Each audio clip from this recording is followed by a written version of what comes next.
नमस्कार मित्रों, मैं हूं डिम्पू भवनानी और आप लोग देख रहे हैं आपका अपना YouTube channel politics for beginners. दोस्तों, राजनीति की बात तो हम हमेशा करते ही रहते हैं और करते ही रहेंगे। राजनीति तो कभी ख़त्म नहीं होगी। जब तक जीवन है, जब तक ये दुनिया है, तब तक राजनीति चलती रहेगी। लेकिन आज मैंने सोचा कि टेम्पो को ज़रा बदलते हैं। इसलिए आज फिल्मों की बात करेंगे, वर्ल्ड ऑफ सिनेमा। और सिनेमा स्पेसिफिक बात करेंगे। एक पुरानी हिंदी फिल्म का आज मैं आप लोगों के सामने रिव्यू करूंगा, उसका एनालिसिस करूंगा, उसकी कहानी को शॉर्ट में आपको बताऊंगा। एक क्लासिक हिंदी सिनेमा है जिसका नाम है लम्हे। यश चोपड़ा द्वारा डायरेक्टेड, मुख्य कलाकार अनिल कपूर, श्रीदेवी, अनुपम खेर, वहीदा रहमान। जहाँ तक मुझे याद है, आप लोग गूगल कर जरूर कीजिएगा, लेकिन जहाँ तक मुझे याद है, ये पिक्चर 93-94 में रिलीज हुई थी। और इस सिनेमा की शूटिंग मूलतः राजस्थान और लंदन में हुई थी। जब आप लोग मेरा ये पूरा वीडियो देखेंगे, और मेरी आपसे रिक्वेस्ट है कि वीडियो पूरा देखें, तब आप समझेंगे कि मैंने अपने पहले सिनेमैटिक का पहला जो वीडियो मैं कर रहा हूँ आज, उसमें मैंने लम्हे पिक्चर को ही क्यों चुना। दोस्तों, ये फिल्म लम्हे एक ऐसे युवक की कहानी है जो राजस्थान के बड़े जमींदार फैमिली को बिलोंग करता है। और जब उसकी उम्र 22-23 साल की है, जो जो जो रोल अनिल कपूर ने प्ले किया, जिसके कैरेक्टर का नाम वीरेन है, फिल्म की शुरुआत वहाँ से होती है कि जब ये लड़का 22-23 साल का है, तो इसकी पैदाइश और परवरिश सब लंदन में हुई है, क्योंकि इसके फादर इसके जन्म के पहले लंदन शिफ्ट कर गए थे। पर राजस्थान में इनकी बड़ी हवेली है और बड़ा सा एम्पायर है। फिल्म की शुरुआत होती है, इस लड़के के फादर की डेथ हो जाती है और ये लड़का अपने फादर की अस्थियां विसर्जन करने इंडिया आता है। और जब वो इंडिया आता है, तो जो उसकी दाई थी, जिसे वो दाई जा कहता है कैरेक्टर को, जिस कैरेक्टर को वहीदा रहमान ने बहुत अच्छे से जिसमें भूमिका निभाई है, वो इंडिया आता है और दाईजा के साथ आके कुछ दिनों के लिए अपने पिता की अस्थियां विसर्जन करने आता है। उसके बाद वो लंदन चला जाएगा, क्योंकि उसका बिजनेस, उसका व्यापार, उसका सब कुछ लंदन में है। उसकी पढ़ाई लिखाई, परवरिश, पैदाइश वहीं हुई है। अब यहाँ से कहानी शुरू होती है। जब वो लड़का इंडिया आता है और अपनी हवेली में रहता है और अपने पिता की अस्थियां विसर्जन करके लंदन वापस जाने ही वाला होता है, तो उसकी मुलाकात अपने बगल वाले बड़े जमींदार से, जो उसके पिताजी के पुराने दोस्त थे, उनसे और उनकी बेटी पल्लवी से होती है। पल्लवी का रोल श्रीदेवी ने निभाया है। और उसके बाद जब कहानी आगे बढ़ती है, तो ये देखा जाता है कि इस लड़के को पल्लवी से प्यार हो जाता है। अनिल कपूर को श्रीदेवी के कैरेक्टर पल्लवी से, वीरेन को पल्लवी से प्यार हो जाता है। पर यहीं कहानी में एक ट्विस्ट आता है। कहानी धीरे धीरे जब आगे बढ़ती है, तब पता चलता है कि पल्लवी एक्चुअली उम्र में अनिल कपूर से बड़ी है, वीरेन से बड़ी है। और वीरेन ये बात जानते हुए भी पल्लवी से दिल ही दिल में मोहब्बत करता है, अपनी मोहब्बत का इजहार नहीं करता। पल्लवी के जो फादर हैं, वो भी अनिल कपूर को लाइक करते हैं, पर मोहब्बत जो है वो साइलेंट लव है। इस बीच में फिर कहानी आगे बढ़ती है और पल्लवी के पापा, यानी जो जमींदार साहब, जो अनिल कपूर के चाचा जी थे, जो उसके फादर के फ्रेंड थे, उनका अपने सौतेले भाइयों के साथ एक केस चल रहा होता है प्रॉपर्टी और जायदाद को लेके, जो केस वो हार जाते हैं। और जैसे ही उन्हें इस केस के हारने की खबर मिलती है, हार्ट अटैक करके उनकी मृत्यु हो जाती है। और अपनी बेटी पल्लवी को वो वीरेन के सुपुर्द करके चले जाते हैं इस दुनिया से। उसके बाद जब कहानी आगे पड़ती है, तो पता चलता है कि पल्लवी का सिद्धार्थ नाम के एक एयरफोर्स ऑफिसर से, एयरफोर्स पायलट से प्यार था। अनिल कपूर क्या करता है, वीरेन, कि अपनी मोहब्बत को अपने दिल में ही रख के पूरी शिद्दत से पल्लवी की शादी सिद्धार्थ मल्होत्रा से करा देता है और उसे विदा कर देता है। उसके बाद अनिल कपूर अपने दोस्त अनुपम खेर के साथ लंदन चला जाता है। कुछ दिनों के बाद पल्लवी और पल्लवी के हस्बैंड की एक इंडिया में एक कार क्रैश में डेथ हो जाती है। लेकिन कार क्रैश में डेथ के पहले पल्लवी अपनी बेटी को जन्म देके मर जाती है। अनिल कपूर इंडिया आता है, वीरेन, और दाइजा से कहता है, वहीदा रहमान से कहता है कि आप इस लड़की की, इसके बच्ची की परवरिश कीजिए, और वो फिर लंदन चला जाता है।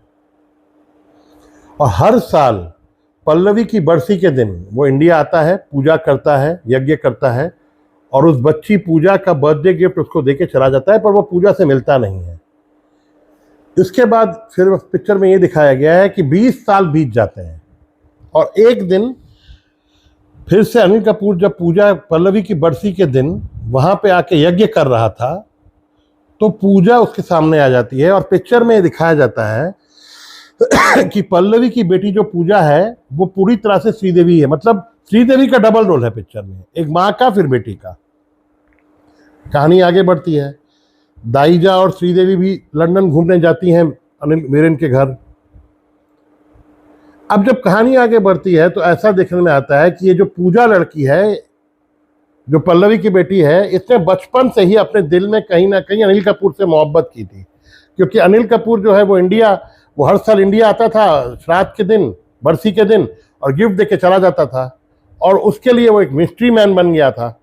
तो उस मिस्ट्री मैन से वो मोहब्बत करने लगती है। फिर कहानी आगे बढ़ती है, तो एक दिन वो लंदन में वो पूजा लड़की अपनी मोहब्बत का इजहार अनिल कपूर से कर देती है। अनिल कपूर को शर्म आती है बहुत कि भाई इसकी माँ से मैं प्यार करता था, तो मैं इससे प्यार कैसे करूं। यहीं से पिक्चर की स्टोरी लाइन में एक क्या कहते हैं नया ट्विस्ट आता है। एक सीन है सिनेमा में जो देखने लायक है, जिस सीन में अनुपम खेर अनिल कपूर से कहता है कि पल्लवी तुम्हारी कोई नहीं लगती थी वीरेन, तुम्हारा दिल एक हाथ से ताली बजा रहा था। पल्लवी वो लड़की है जिससे तुमसे कभी प्यार नहीं किया, और पूजा वो लड़की है जिसने तुमसे प्यार करने के अलावा दूसरा कोई काम नहीं किया। पिक्चर में एक और सीन है, जब पल्लवी की शादी हो जाती है पहले, और अनिल कपूर और अनुपम खेर लंदन जा रहे होते हैं, तो एक सीन में अनुपम खेर अनिल कपूर से कहते हैं कि मैं भी तुम्हारे साथ लंदन चलूंगा। पहली टिकट पूछता है कि पहली टिकट किसके लिए, तो अनुपम खेर कहता है मेरे लिए, और दूसरी कहता है तुम्हारे लिए। तो अनिल कपूर कहते हैं कि क्या मजाक कर रहे हो। तो अनुपम खेर कहता है कि तुम्हें अकेले रोने की आदत नहीं है, जब तुम्हारे पिताजी का इंतकाल हुआ था तब भी मेरा कंधा मौजूद था। पिक्चर में कुछ ऐसे खूबसूरत सीन हैं जो आपको सोचने पे और लगभग रोने पे मजबूर कर देते हैं। जब ये पिक्चर आप देखेंगे तो कुछ सीन्स में आपको रोना आ जाएगा। पिक्चर में आगे चल के कहानी में एक ऐसा सीन है, जब पूजा और दाइजा लंदन से घूम के अपने घर राजस्थान चले जाते हैं, जब अनिल कपूर पूजा की मोहब्बत को ठुकरा देता है और वो लोग उनको इंडिया भेज देता है, और उनको अनुपम खेर एयरपोर्ट पे छोड़ के जब घर वापस लौटता है, तो अनिल कपूर उससे कहता है कि अनुपम खेर के कैरेक्टर का नाम प्रेम है। वीरेन यानी अनिल कपूर प्रेम यानी अनुपम खेर से कहता है कि मैंने तुम्हारी जिंदगी के बहुत साल खराब कर दिए, तुमने अपनी पूरी जिंदगी मुझे दे दी, दिल्ली में तुम्हारी भी फैमिली है, जाओ उनके साथ जाके रहो, मुझे छोड़ दो। अनुपम खेर खींच के एक थप्पड़ मारता है अनिल कपूर को और कहता है तुम सही कहते हो, तुम मेरी दोस्ती के लायक नहीं हो, निकालो मेरी दोस्ती का एक एक पल जो मैंने तुम्हें दिया। ऐसे सीन्स, इन सब सीन्स को जब आप देखेंगे दोस्तों, तो आपकी आंखों में आंसू आ जाएंगे। ये पिक्चर जब रिलीज हुई, ये सिनेमा जब रिलीज हुई, तो ये बॉक्स ऑफिस हिट नहीं बनी, क्योंकि इस सिनेमा को अहेड ऑफ द टाइम्स दिखाया गया। इस सिनेमा के लिए कहा गया कि अपने वक्त से आगे का सिनेमा था, क्योंकि पिक्चर की कहानी कुछ ऐसी थी कि एक आदमी जिस लड़की से प्यार करता था, वो लड़की उसे मिल नहीं पाई, और उसके बाद वो औरत जब मर गई और उसकी जो बेटी हुई, वो फिर इस आदमी से प्यार करने लगी, और लास्ट में उन लोगों का मिलाप भी दिखाया गया। पर यह पिक्चर इंडियन सोसाइटी ने उस समय एक्सेप्ट नहीं की, इसलिए पिक्चर बॉक्स ऑफिस हिट नहीं हुई। इसी तरह की दो और पिक्चरें इंडियन सिनेमा में आई हैं जिनको अहेड ऑफ द टाइम्स कहा गया, एक सिलसिला, दूसरा मेरा नाम जोकर, और तीसरी लम्हे। जब ये तीनों पिक्चरें आप लोग देखेंगे तो आपको पता चलेगा कि ये सिनेमा को, इन पिक्चरों को अहेड ऑफ द टाइम्स कहा गया। मैं आपको इतनी बड़ी बात बता रहा हूं कि आज के इस यूट्यूब के जमाने में भी लम्हे पिक्चर यूट्यूब पर फ्री नहीं है। आपको या तो इसको यूट्यूब से परचेस करना पड़ेगा या किसी ना किसी ओटीटी प्लेटफॉर्म पे इसको देखना पड़ेगा या किसी टीवी चैनल पे आपको इसको देखना पड़ेगा या आपको मार्केट से इसका डीवीडी या ब्लू रे सीडी खरीद के आके आपको देखना पड़ेगा। आज भी वो यूट्यूब पर फ्री नहीं है। वो पिक्चर अपने जमाने की बॉक्स ऑफिस फ्लॉप जरूर रही, पर वो एक कल्ट सिनेमा है। ये पिक्चर जब आप लोग में से जिन लोगों ने भी वो सिनेमा नहीं देखी है, मैं इस सिनेमा को देखने के लिए आपको रिकमेंड करता हूं। इस फिल्म की एक और खासियत है दोस्तों, इस फिल्म का म्यूजिक तो अच्छा है ही, पर फिल्म का बैकग्राउंड म्यूजिक, इस फिल्म का एक गाना है जो बैकग्राउंड म्यूजिक में जिसका एक आध लाइन कभी कभी बैकग्राउंड म्यूजिक में आता है और आपको रुला के चला जाता है और आपको सोचने पे मजबूर कर देता है और आपको सदियों पहले लेकर चला जाता है। वो गाना, वो उस लाइन को मैं थोड़ा गुनगुना के आपको सुना दूं ताकि आपको सुन के अच्छा लगे। ये लम्हे, ये पल हम बरसों याद करेंगे, ये मौसम चले गए तो हम फरियाद करेंगे, बरसों याद करेंगे, बरसों याद करेंगे। मैं सिनेमा को देखने के आपको रिकमेंड करता हूं। यह सिनेमा न सिर्फ आपको सोचने पर मजबूर करती है, बल्कि इंसान की जिंदगी में जो रिश्ते नाते हैं जिनमें उतार चढ़ाव आता है, उसे भी बहुत खूबसूरती से दिखाती है। दोस्ती का रिश्ता, प्यार का रिश्ता, प्यार में हार का रिश्ता, प्यार में जीत का रिश्ता, एक दाई ने जिस बेटे को मां की तरह प्यार के बड़ा, एक दाई, एक नौकरानी ने एक बेटे को, एक लड़के को जो प्यार करके जो पाल पोस के बड़ा किया, उस दाई की वो इज्जत अपनी मां से भी ज्यादा करता है, वो रिश्ता।